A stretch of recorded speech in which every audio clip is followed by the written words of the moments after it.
السلام عليكم ورحمة الله وبركاته. الحمد لله رب العالمين، والصلاة والسلام على أشرف الأنبياء والمرسلين وعلى آله وأصحابه أجمعين. الله أكبر الله أكبر، لا إله إلا الله، الله أكبر الله أكبر ولله الحمد. الله أكبر الله أكبر، لا إله إلا الله، الله أكبر الله أكبر ولله الحمد.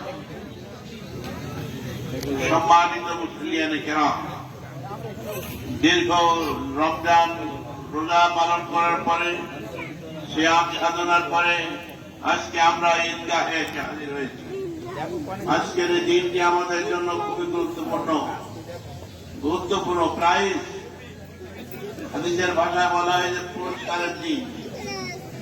সবাই আপনারা জানেন, আল্লাহ হাদিস শরীফের মধ্যে যে কথা বলা আছে, ঈদের দিন সকালে আল্লাহর ফেরেশতারা মানুষের গলিতে গলিতে দাঁড়িয়ে দাঁড়িয়ে বলতে থাকে, চলো চলো হালুম মহিলা মুসাল্লাকুম, চলো তোমরা সবাই ঈদগাহে চলো, ঈদগাহে চলো। যখন ঈদের নামাজ শেষ করে এবং আল্লাহর কাছে রিপোর্ট দেয়, আল্লাহ জিজ্ঞাসা করেন যে তোমরা কোথায় গেছিলে, কি ব্যাপার। সব রিপোর্ট নেওয়ার পরে আল্লাহ তাআলা বলেন, এখন এই যারা শ্রমিক, যারা কাজ শেষ করে তাদের পারিশ্রমিক দেওয়া কোন ব্যাপার, কেমন দেওয়া যায়। তখন তারা বলেন তাদের পুরস্কার পুরাপুরি দেওয়া দরকার। তখন আল্লাহ তাআলা বলেন, এই ঈদগাহে যারা এসেছে তোমাদেরকে সাক্ষী রেখে বলছি, আমি তাদের জীবনের সকল গুনাহগুলো মাফ করে দিলাম। সেই হিসাবে ঈদের ময়দান, ঈদের জামাত অত্যন্ত গুরুত্বপূর্ণ। বাংলাদেশের জন্য আজকের দিন, আজকের ঈদ আরো গুরুত্বপূর্ণ। দেশের মধ্যে এমন পরিবর্তন হয়েছে, আপনারা জানেন, দেশের মধ্যে এমন পরিবর্তন হয়েছে, আল্লাহ তাআলার রহমতে একটা ইসলামের পরিবেশ ফিরে এসেছে, যেখানে মানুষ আগে কথা বলতে পারত না, মন খুলে কথা বলতে পারত না। আজ সেখানে মানুষ মন খুলে কথা বলতে পারে, সাংবাদিকরা মন খুলে লিখতে পারে। মানুষের মধ্যে বিরাট একটা রহমত, এটা আল্লাহ তাআলার রহমত, কোন সন্দেহ নেই। এই পরিবর্তনের সময় বহু মানুষ জীবন দান করেছে। যারা জীবন দান করেছে, শহীদ হয়েছে, আহত হয়েছে, তাদের দুঃখ কষ্ট সবাই আমরা জানি। আমরা দোয়া করি আল্লাহ তাআলা তাদের কবুল করুন, শাহাদাত কবুল করুন, আহতদেরকে সমাধান করুন। আল্লাহ তাআলার রহমত ঈদগাহের ময়দানে ঈদের জামাতের সাথে এই ঈদে তাকবীর আস্তে আস্তে পড়তে হয়। দেওয়ার সময় বাড়িতে আসার সময় আল্লাহু আকবার আল্লাহু আকবার, লা ইলাহা ইল্লাল্লাহ, আল্লাহু আকবার আল্লাহু আকবার ওয়ালিল্লাহিল হামদ। এই তাকবীর আল্লাহর বড়ত্ব মহত্ব প্রকাশের তাকবীর। এই তাকবীর ঈদগাহে আসার সময় বলতে হয় আস্তে আস্তে, না জোরে জোরে, না আস্তে আস্তে। কোরবানির ঈদে জোরে জোরে বলতে হয়, আর এই ঈদে আস্তে আস্তে বলতে হয়। আস্তে আস্তে তাকবীর বলতে বলতে আসতে হয়, আবার আস্তে আস্তে তাকবীর বলতে বলতে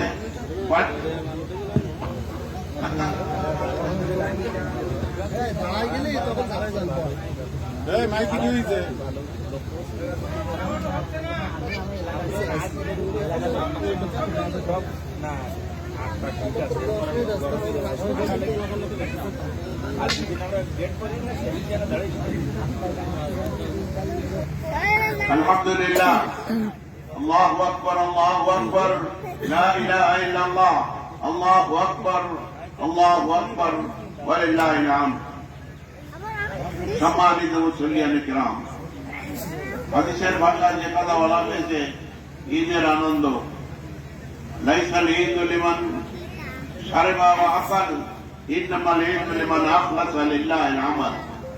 যারা ভালো ভালো খাওয়া দাওয়া করেছে, ভালো ভালো পানীয় পান করেছে, ঈদ তাদের জন্য নয়, বরং যারা আল্লাহর ইখলাসের সাথে নিষ্ঠার সাথে ইবাদত করেছে তাদের জন্য ঈদ। লাইসাল ঈদু লিমান রাকিবাল মাতায়া ইন্নামাল ঈদু লিমান তারাকাল খাতায়া।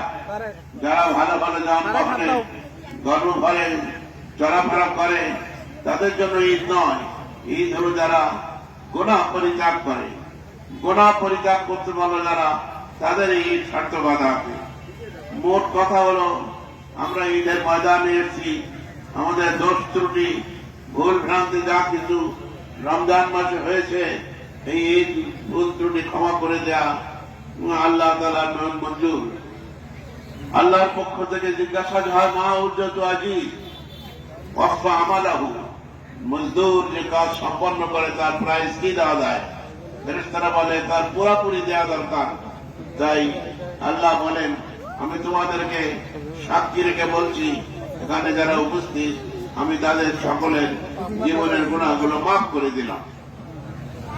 আলহামদুলিল্লাহ, আলহামদুলিল্লাহ। সম্মানিত মুসলিয়ান কিরাম, আমাদের এই নামাজের ময়দানে আমাদের মধ্যে বিবেচনা করতে হবে, পর্যালোচনা করতে হবে, মুহাসাবা করতে হবে। বিগত জীবনে যা ভুল ত্রুটি করেছি, অন্যায় করেছি, গুনাহ হয়েছে, সেগুলো থেকে তওবা করতে হবে, খালেস তওবা করতে হবে। লাইসাল ঈদু লিমান আমালা বিল উদ ওয়ালাকিনাল ঈদু লিমান তাবা ওয়ালা ইয়াউদ। যারা সুন্দর সুন্দর সুগন্ধি পরে এসেছে, ঈদ তাদের জন্য নয়, বরং ঈদ তাদের জন্য যারা ভুল ত্রুটি হয়ে গেলে তওবা করে, যে তওবা যে গুনাহ আর করে না। যেহেতু তওবার জন্য তিনটি শর্ত, মানুষ যত গুনাহ করে এর থেকে তওবা করার জন্য বলা হয়েছে।